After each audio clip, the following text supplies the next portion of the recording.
Murakoze nyakubahwa Perezida wa Repubulika. Before that, Scovia, Mr. President, exchange nabonye hagati yawe na Minister Olivie byari ibiki? What happened? Ndi interested kumenya uko nayo ukurikiranye nkagerageza kureba ikibazo kirimo nkakibura. So now I want you to mbere yo kumbaza banza unsobanurire menye ibyabaye niki. Murakoze nyakubahwa Perezida wa Repubulika. Ikibazo cyabaye ko ntazi igifaransa neza ku rwego nyakubahwa Minisitiri yumvaga nkwiye kuba nkiziho. Ngerageza gushyira ijambo rye mu Kinyarwanda kugira ngo Abanyarwanda bumve. Aje kunsubiza ko ntabikoze neza. Hari ku cyumweru yakosoraga Ikinyarwanda ni ukuvuga ngo hari message yari yanditse cyangwa ubutumwa mu Gifaransa. Asubiza yavugaga kuri ishu ya Kongo, hari abo ibyo yasubizaga tugerageza gushyira mu Kinyarwanda. Ngira ngo ntitwabivuga neza nk'uko Igifaransa kibivuga tugenekereje. Ariko se kuvuga neza hari icyo mwanyuranyijeho se cyo yavugaga? Ntabwo twakimenye kugeza ubu kubera ko ndavuga isi ushobora kubana yaravugaga ikintu mukagisobanura mu buryo butandukanye n'ibyo yavuze. Ubwo ni nko kuvuga ngo mwavuze ibyo atavuze, ariko hari no kuvuga ibyo yavuze wenda mu rurimi we yumva rudahagije. Biratandukanye. Yego, icyo cya kabiri igihe nta kibazo mbonamo kuba wavuga ibyo navuze. N'ubu ngubu nimuva ugenda ugasobanura ibintu navuze cyangwa nashubije mu nzira iyo nabishyiragamo, ariko wenda ururimi rukagobwaho akantu gato, ntabwo njye nabibonamo ikibazo. Ariko ugiye ugahindura ibyo navuze Yesu ukavuga ko navuze no, ubwo biba byahinduye isura. Aho niho nagira ikibazo. Niko byagenze. What happened?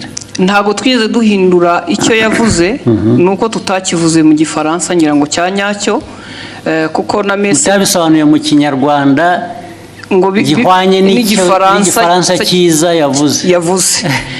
Noneho ushaka intambara z'ubusa kweri. Hanyuma aza gusubiza, ndabyibuka hari ku cyumweru, ngira ngo hari nuko nari njyenyine iyo mba ndi kumwe n'undi yarangiriye inama itari igisubizo natanze. Kuko naje mvuga nti ntiwigeze utubwira ikosa twakoze ngo turikosore, kuko we yagaragazaga ko dukwiye gusubira kwiga Igifaransa. Kandi koko sinkizi, ariko abo dukorana bamwe baba bagerageje.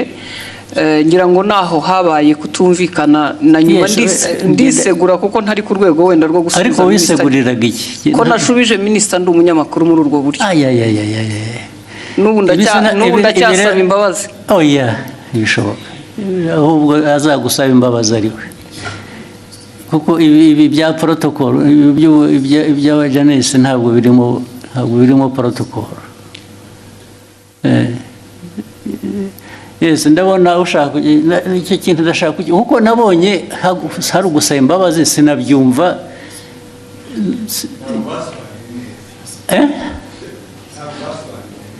Kudasobanura neza, ariko nabyo bifite ikindi bivuze bibiri. Kudasobanura neza ni ukuvuga ko ibyavugwaga mu Gifaransa si byo byavugwaga mu Kinyarwanda. Biratandukanye. Si ukuvuga ko Ikinyarwanda cyari kibi. Oya, ntabwo cyasobanuraga icyo Igifaransa cyavugaga. Byanyuranye bite? It was not opposite. Sinibuka neza ariko icyo gihe twarabibonye twese tuti niba mutazi Igifaransa nta mpamvu yo gukomeza kuvuga mu Kinyarwanda mwihimbira. Ariko ubwo namwe mwagiye mu rurimi gusa ntimwareba content. Nge ndashaka kumbwira content. Nyakubahwa unyemereye buretse content nuko cyanyuranyijeho niki yavuze iki ku buryo kinyuranyije n'icyo undi yari yavuze. Aho izo mvi zanjye zintaye kuko no ariko icyo nibuka icyo gihe kuko twese twabibonye icyo Minisitiri nta makosa yakoze. Avuga ati hari ibyo gihe navuze, mwebe musobanura mubwira Abanyarwanda ibitari byo. Yes, ariko ntabwo wavuga utyo gusa utavuga ibyo ari byo nawe. Muri aka kanya mu mbabarire nizo urabivuga n'imbaraga ukagira ngo kuko hari substance hari na form, hari content na form. Content ya misrepresentinze ni iyihe, ariko the form bijyanye na language bishobora kuba bitari uko bikwiye kuba bimeze cyangwa uko byumva, ariko did it change the content? Yes. Uravuga yes, nakubaza ntabwo bizi. Nibyo nibuka, ariko na minister nawe arahari. Of course, n'ubundi iyo umbwira nkabaza minister na mbere hose. Yes, minister tubwire. Very important kuri jye nabonye abantu bahereka. Ariko nta protocol iri mu ibi bintu. Nabonye hari wasubiza ngo abwiye minister nabi, bisa nabi ko tubaze. Murakoze Your Excellency, ntabwo byari ikibazo cya protocol, ntabwo byari n'ikibazo cyo gusubiza minister nabi, nge nta kibazo nari mbifiteho. Ikibazo ni content. Nari navuze bijyanye n'inama yabereye i Nairobi ya Africa Forward Summit twari twagiyemo. Tujya ku substance nyine quickly, kuko guverinoma ya Kongo yaravuze yuko ngo mu nama ngo bavuze ko u Rwanda rwabateye bakabibwira bari mu nama, kandi iyo nama ntabwo perezida wa Kongo yarayirimo, yaje irangiye bazanye umukandida wa muri francophonie. So abanyekongo ibyo bavuze nibyo bitari byo, hanyuma ndabivuga muri tweet mu gifaransa mbabwira ko ibyo bintu mwavuze ko abanyekongo ibyo bavuze atari byo. Hanyuma rero mu kiganiro na Scovia barimo bagerageza gusemura, barabiquestioninga byose. Bande ibyo navuze barabiquestioninga yuko muri ikiganiro Scovia n'abandi banyamakuru basangiye stage muri mama w'u Gasabo. Hanyuma baranavuga yuko bavuga ngo iki, bavuga yuko ibyo navuze ahubwo bagiye kubibaza umuhanzi witwa Sherry Silver wari watumiwe ngo aze muri party yagombaga kuba after the meeting ya Africa Forward Summit, ku buryo navuze yuko bitanakwiye yuko ariko ibyo bavuze bitajyanye n'ibyo bavuze ni ibiki. Nibyo ngibyo byuko Kongo yanenze u Rwanda mu nama, kandi Kongo perezida wayo ataranahari. Ibyo nibyo navuze, bo baranabiquestioninga. Barabiquestioninze cyangwa babiripotinze ku buryo butari bwo. Babiquestioninze ibyo navuze, bavuga ko ahubwo baza no kubaza umuhanzi. Babiquestioninze bavuga ko ibyo wavuze bitari byo, cyangwa ko bitari byo, ko bitumvikana, ko ahubwo baza kubaza uwo muhanzi ko ari wewe uza kubisobanura. Ikitarumvikanaga ngo ni ikize. Nibyo nanjye nibaza, kuko ibyo navugaga byari clear, kuko Kongo yavugaga ko ngo batunenze ko mu nama ya Africa Forward Summit, kandi Kongo itari nahari. Baraje ariko ibyo ni Kongo yabivuze. Ibyo ni Kongo yabivuze, ngewe ndabinenga muri tweet mu gifaransa. Hanyuma ahubwo bo barananenga bavuga ko bidasobanutse ibyo ndimo mvuga. Bitasobanutse meaning what? Ko ibyo mvuga nenga Kongo ko bitari clear, kandi ari nge wari uhari muri iyo nama. Ibyo navuze byari bisobanutse, kandi ari ikintu kimisinga aho ngaho ntumva neza. Bakwandika bavuga ngo ibyo bavuze si byo, bavuze ibyo bo kuri bo bakuvugiye ibyo wavuze se bitari byo. Oya, barabiquestioningaga yuko ibyo mvuga bitumvikana. Best ku bintu ntanumva, kubera ko it was clear ibyo navugaga byuko Kongo ntabwo yari mu nama, ntishobora kuvuga. Babiquestioninze bavuga se ngo Olivie arabeshya, ntabwo biri ari byavuze, cyangwa yavuze bashatse kuvuga ibyo wavuze ariko babivuga mu buryo butari bwo, batanga indi content wawe. Bavuga ko ibyo mvuga bitumvikana, ko ngiye ibyo mvuga nka Minister wa Foreign Affairs wari muri iyo nama, ko ibyo mvuga bitumvikana, ko ahubwo bagiye kubaza umuhanzi utari no muri iyo nama. Umuhanzi se bamubarizaga iki? Kubera ko yari yatumiwe muri party yabaye nyuma y'iyo nama. Hari party yabaye, hari umuhanzi wari watumiwe ngo bafashe gutegura iyo party, ngo nibo baza kubaza mu bintu byavugiwe mu nama y'abakuru b'ibihugu narindimo. Aho ngaho niho hari ikibazo. ariko ikindi kibazo muhitamo kubishyira ku rubuga muterana amagambo. ni uko hari hashize n'iminsi mubwira ibyo batagiye basemura neza, mwandikira akamubwira ko babikora, nyuma bakongera bagasubira bakabidistortinga. Ibyo byaje kuba noneho bitari interpretation, ibyo bavuze gusa ko ibyo bavuze atari byo, ko atari byo, ko babiquestioninga. It is very intriguing. What is it? Nyakubahwa, murakoze kongera kumpa umwanya. Abandi mwari kumwe icyo gihe ni bande mbese? Ni abanyamakuru dukorana, ntabwo bari hano. Twari mu kiganiro dusangira amagambo magufi turebe turangize. Icyabaye, leta ya Kongo yavugaga ko bari bahari nk'uko nyakubahwa minisitiri yari yabavuguruje, nawe akavuga ko batari bahari. Noneho mu kiganiro, kuko abari talk show atari kuvuga ngo turasoma amakuru kwa kundi twihuta, ni ikiganiro mwakora, ni ikiganiro, noneho tubiteramo urwenya, turavuga tuti se ko tutariyo nk'abanyamakuru, Kongo ikavuga ko ihari, u Rwanda minisitiri akavuga ko adahari, turaza kubaza uwo muhanzi twabonye we yaranahara atubwira ngo yarashinzwe protokole kuko yagaragaye yifotoza muri iyo nama na perezida w'Ubufaransa ari nawe. Mwibaza ngo noneho icyabaye ni iki? Twibaza ngo ni iki, turavuga tuti turaza kubaza uwo ni utari ku ruhande rwa Kongo ntabe na minisitiri ashobora kutubwira ko yamubonye cyangwa atamubonye. Tubivuga dutyo turagenda. Nyakubahwa Perezida wa Repubulika, ngira ngo ikibazo cyaje kuba iki? Ikibazo cyaje kuba ubwo nyakubahwa minisitiri yazaga kuri Twitter akoresha imvugo igira iti Madame Scovia Mutesi, ikiganiro cyanyu kiratera urujijo mu Banyarwanda. Inyandiko yanjye yanditse mu rurimi rwumvikana. Ubutaha muzashaka umunyamakuru uvuga neza Igifaransa asemura inyandiko nk'iyi uko bikwiye mbere y'uko muyiganiraho. Nibiba ngombwa muzabaze. Ariko urumva mwese ngira ngo mufite muzambaze, sorry, uretse mufite ikibazo. Olivie ko avuga, ko minisitiri avuga, ni nk'aho bavuze ngo ibyo yavuze asubiza ko abanyekongo batari bahari. Mwavuze ko ni nk'aho muvuga ngo abanyekongo bo baravuga ngo bari bahari, wowe uravuga ngo ntibari bahari. Nibyo byateye urujijo. Yego. Okay? Ntabwo byaba ikibazo cy'Igifaransa rero cyangwa Ikinyarwanda. Kuko niba uvuga ngo mu iyi nama ntabwo bariya abantu bari bahari. Okay? Then wowe ukavuga ngo minisitiri ibyo avuga ntabwo ari byo, bariya baravuga ngo bari bahari, minisitiri aravuga ngo ntibari bahari.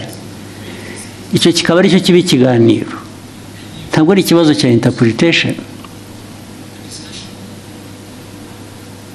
Ni ikibazo cyo kuvuga ngo abantu koko bari bahari cyangwa ntibari bahari. Iyo ntabwo ari interpretation y'Igifaransa cyangwa Ikinyarwanda. Urumva Olivie, n'ibyo mwamubwiye nabyo ntabwo ari byo, kuko niba uvuga ngo bavuze nk'aho bahakana ko ibyo wavuze atari byo, kubera ko wavuze ko batari bahari abanyekongo kandi wenda ntibari bahari, ariko bo baravuga ngo ariko reka tubaze abanyekongo bo barabivuga nk'abari bahari, ubanza bari bahari. So meaning barashaka kumenya niba wowe ibyo wavuze ko batari bahari ari byo. Ntabwo ari ikibazo cya interpretation ya language. Biri he aho ngaho? Ni ikibazo cyo kunyomoza kuvuga ngo minisitiri yatubwiye ko abanyekongo batari bahari. Reka tubaze uriya muntu wundi wari uhari akutubwire ko kuko abanyekongo batari bahari. Ntabwo ari ikibazo cy'Igifaransa cyiza cyangwa kibi. Ni ikibazo cyo guhakana icyo wavuze in whatever language you said it. Sinzi niba mubyumva. Ahangaha ikibazo cya interpretation ya language kivuye he? Cyangwa Igifaransa kibi cyangwa Ikinyarwanda tumvikana bivuye. What is at issue here is to prove that either ngo ibyo babivuze kuko bari bahari cyangwa se babivuze babeshya ntibari bahari. Ariko we Olivie yavuze ko abanyekongo batari bahari. So icyo ni ikibazo cya the substance of the argument, it's not the language. So mwagihinduye ikibazo cya language gute? Ntabwo twagihinduye ikibazo cya language. Ndavuga we na minister niwe mbwira. Ntabwo ikibazo cya language ngo uzajya ubwira abanyarwanda kuko niyo waza kuba yabyumvise igifaransa neza. Still yajya kuvuga ngo Olivie yatubwiye ko abanyekongo bari bahari kandi batari bahari. Yatubwiye ko batari bahari kandi bari bahari kuko abanyekongo baravuga ngo bari bahari. Is that an issue of language? Ibyo mukabiterana amagambo mu media gute? Yes.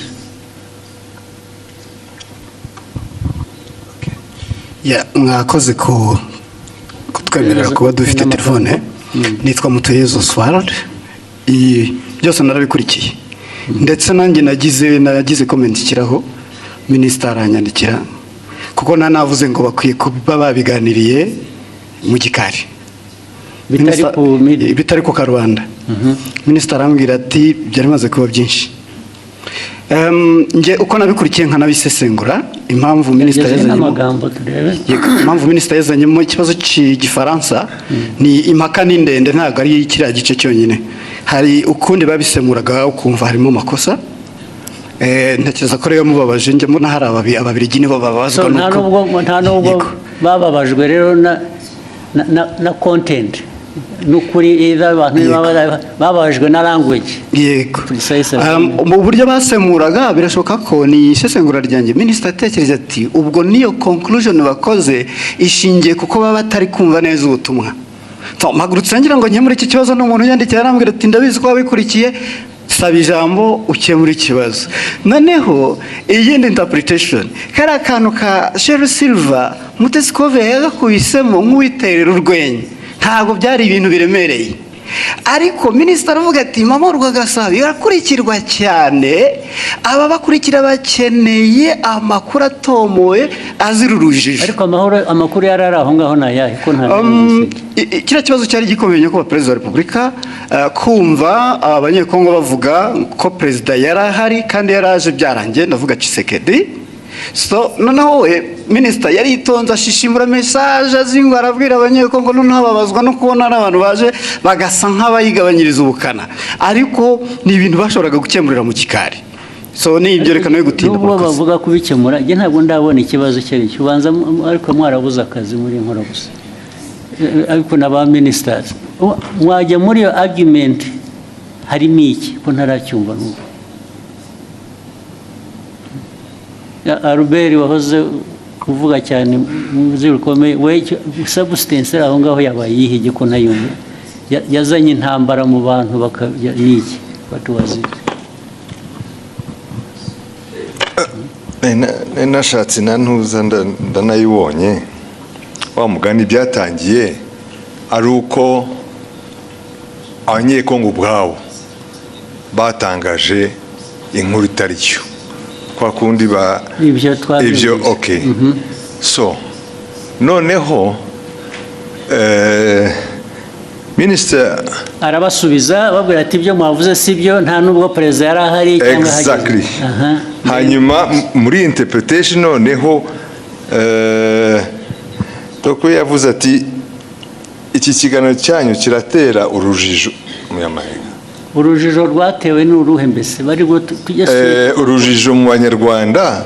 Inyandiko yanjye yanditse mu rurimi rwumvikana ubutaha muzashake umunyamakuru uvuga neza igifaransa. So ni interpretation y'igifaransa yari yanditse bo batangiye ku ariko minister we yajya kuri content agasobanura icyo bakosheje bikava mu rurimi kuko issue ntabwo ari ururimi hano. Issue ni content yuko bamwe muri abo bantu badisikasingaga ari side ya minisita, ari abanyekongo, ari aba baganiraga, hariho uwa misiri presentinze facts. Exactly. Ntabwo ari ikibazo cya language ariko. No, ikibazo kirimo kuko we icyo yashubije kuko niyo mpamvu minisita avuga ati mukwiye gushaka abantu bazi basesemura igifaransa neza mu kinyarwanda. So uko basesemuraga ntuza icyo gifaransa mu kinyarwanda babwira the public audience. Ubwo icyo yakemuraga ni minisita nuko cyagomba gukemura ni ikintu kimwe gusa. Perezida yari ari aho ngaho cyangwa ntiyari ahari? Ntabwo yari ahari. Ibindi byo ururimi wabivugamo rwose, it doesn't matter. Ikimataringa ni fact yuko either abantu mu rurimi bavuga urwo rwose rwaba ari ruzima rutari ruzima, baravuga ko perezida yari ahari kandi atari ahari. Niho substance iri gusa. Sure. Ariko ibyo ngibyo uvuga ni nkaho argument iri ku language, it's not on the substance. No, the argument is nk'itangazamakuru in fact kubwira abantu ibitari byo, kandi nawe impamvu bibaye ni uko utumvise neza icyo gifaransa. Ariko Albert urumva nawe ari na Olivie nyine mufite ikibazo cyanyu ni language, ikibazo cyanyu ni substance. The substance that is the wrong message ugeza ku banyarwanda. Iyihe yagejeje ku banyarwanda yo questioninga ibyo minister yavuze. Now question ibyo navugaga rero ubu noneho bitwayeho byari biri ya questioning ibyo minister yavuze. Now that becomes the substance kuri. No, it's not exactly. Mr. President, Excellency, the problem is where ajango abanyarwanda bumve the substance uko yari imeze. Hanyuma mu itangazamakuru mbere ko utangaza muri audience ukwiye kumenya ko ibyo ugiye kubabwira ari byo. So wasobanukiye nabi ukabwira the audience the wrong message. Yababwiye. In fact, they were questioning even ibya minister. Why not? Okay. Why can't the minister's statement be questioned? No, okay, why not? Fine, let's take it. You question the minister. Fine. So, nibyo byabaye. Yanagira ngo ho mu journalist wowe noneho arukwiye kubona you should be asking what I'm asking. Naho ibyuko a journalist agomba guconforminga ku byo minister yavuze, it's not right. Okay, in fact, tuvuge nkanjye wabikurikiye icyo gihe kubera ko narinzi inkuru uko yari iteye. For me also I was saying kabisa mugenzi wanjye mu itangazamakuru ari haratangaza inkuru itariyo. That is my personal. Ariko yatangaje iki? Ko ya questionings, gutangaza no questioninga no kubaza uvuga ko ushaka kumenya ukuri. It's not ntabwo ari gutangaza. In fact ni nkaho yemezaga ko wenda ibyo abanyekongo bavugaga byari byo. Ariko kandi yashoboraga kubikura berecisha make. haraho ya byanditse muri iyo language, haraho ya questionings byaba mu cyongereza mu gifaransa cyangwa mu kinyarwanda. Je uko ni minister avuze ibintu wari uhari nk'umunyamakuru nagendera kuri ibyo ngibyo. Kuki umunyamakuru wari wese abishatse atavuga ati ngiye ko biri ariko byabaye kubera ko undi yavuze ko atari byabaye, yaba ari uwo munyekongo cyangwa undi. So ishu ni iyihe none? Ubwo we Olivie wumvaga ikibazo ari iki? Mwagiye mu mpaka z'iki ko noneho bigenda biba even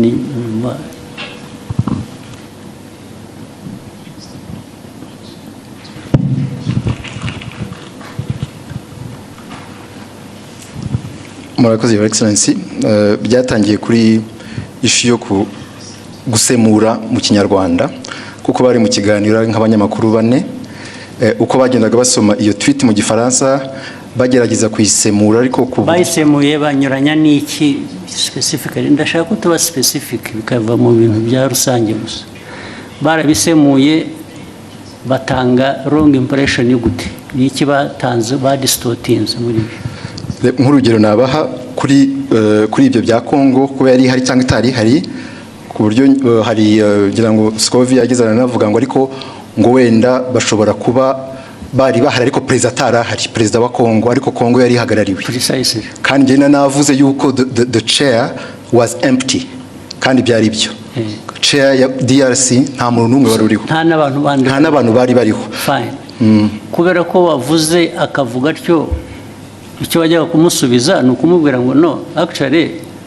nta n'umwe wari uhari gusa izindi ntambara ubwo zasubizanye iki nibyo nari navuze muri iyo tweet yuko the chair was empty ariko erega nta muntu wowninga facts cyangwa ukuri ngo iyo yavuze ntawe ugira icyo abaza wabivuze ni nabyo ariko somebody yexpressinze ko ashaka kumenya ko ibyo ari byo what is wrong with that ikibazo cyari gihari nuko it was even questioning a fact. It was not even my opinion. It was a fact. Questioning what? No, it was your opinion, much as it was a fact. Kuko niwe wari wabizanye.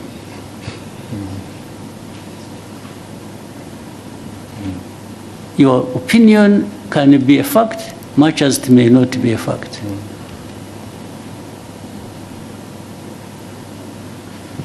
Your opinion is not always a fact. Nobody, this is why I'm telling you, nobody owns the fact. And that's why journalists, as we know it, nubwo mujya mutunenga ahubwo twebwe ntabwo numva ko iyo umuntu yavuze ikintu kubera ko ari minister byanavuzwe ko ari minister, so nobody says anything kubera ko byavuzwe na minister. How? So your exchange is flawed. It's not right. You didn't even, if you really wanted to act even as a minister, you wouldn't have had this exchange like the way you did. Niba ari ukugiye kujya udiringa n'aba journalists, then there is a problem. So byabanje kuba ko ari interpretation ya French n'ikinyarwanda kuko ni nabyo wanditse ni nkaho bababwiraga ko bakwiye kuba bazi igifaransa kizima kitari icyo so byavuye no kuri substance byagiye muri ibyo ngibyo birimo iki nka minister cyo bibonamo ni iki none. It was just to ensure yuko abanyarwanda bahabwa the right information kubyerekeye ibyabaye gusa. The right information iva mu bibazo bibazwa. If they are asking you and you can substantiate what you are saying, abanyarwanda they are benefiting. Another time actually they may question you and find what you said was not right. Still abanyarwanda will benefit.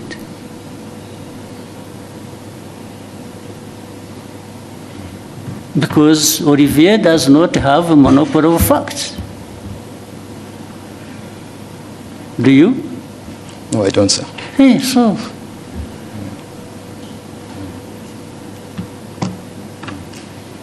Why would you behave in exchange as if you own the facts? Na Albert wagusapotingaga bimwe uranamubaza ko bati nabyibagiwe ati ntabwo numva mbizi ubwo se what is the argument?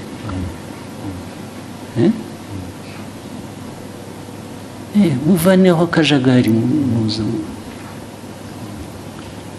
So you ask what you actually what concerned me why I raised it. I saw him apologizing and I thought she didn't have to apologize. Apologize for what?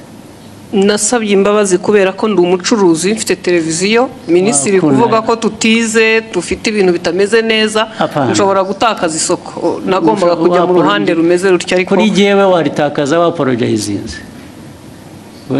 babo nasabye imbabazi nabo bambabarire there was absolutely no reason to apologize. None. In fact, Olivie, Minister should have apologized to have even himself gone into exchange with the journalist over this nonsense. This is absolute nonsense.